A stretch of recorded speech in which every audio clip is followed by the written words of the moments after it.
Windows គឺជា Operating System ដែលបង្កើតដោយ Microsoft វាជា OS ដែលពេញនិយមបំផុតសម្រាប់ Desktop និង Laptop Windows មានកម្មវិធីនិងហ្គេមជាច្រើនសម្រាប់ប្រើប្រាស់វាត្រូវបានប្រើនៅសាលារៀនក្រុមហ៊ុនជាច្រើនទូទាំងពិភពលោក Windows អាចប្រើបានជាមួយ Hardware ជាច្រើនប្រភេទពីកុំព្យូទ័រតម្លៃធូររហូតដល់ Gaming PC ខ្លាំងៗ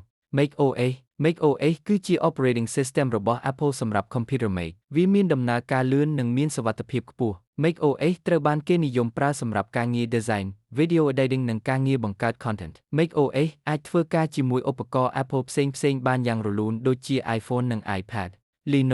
Linux គឺជា Open Source Operating System ដែលមានន័យថាអ្នកអាចកែប្រែនិងប្រើវាបានដោយសេរីវាមាន versions ជាច្រើនដូចជា Ubuntu និង Fedora. Linux ត្រូវបានគេប្រើច្រើនក្នុង Server, Programming និង Cybersecurity. Linux ប្រើ Resource តិចដូច្នេះវាអាចដំណើរការល្អលើកុំព្យូទ័រចាស់ៗបាន Android គឺជា Mobile Operating System ដែលបង្កើតដោយ Google វាជា OS ដែលពេញនិយមបំផុតសម្រាប់ Smartphone Android អាចប្រើបានលើទូរស័ព្ទពីក្រុមហ៊ុនជាច្រើនដូចជា Samsung និង Oppo Android មានទូរស័ព្ទជាច្រើនតម្លៃឲ្យអ្នកប្រើជ្រើសរើសចាប់ពីថោករហូតដល់ថ្លៃ iOS គឺជា Operating System របស់ Apple សម្រាប់ iPhone វាមានសុវត្ថិភាពខ្ពស់និងដំណើរការលឿន iOS ត្រូវបានគេស្គាល់ថាមានការគ្រប់គ្រង App និងសុវត្ថិភាពល្អ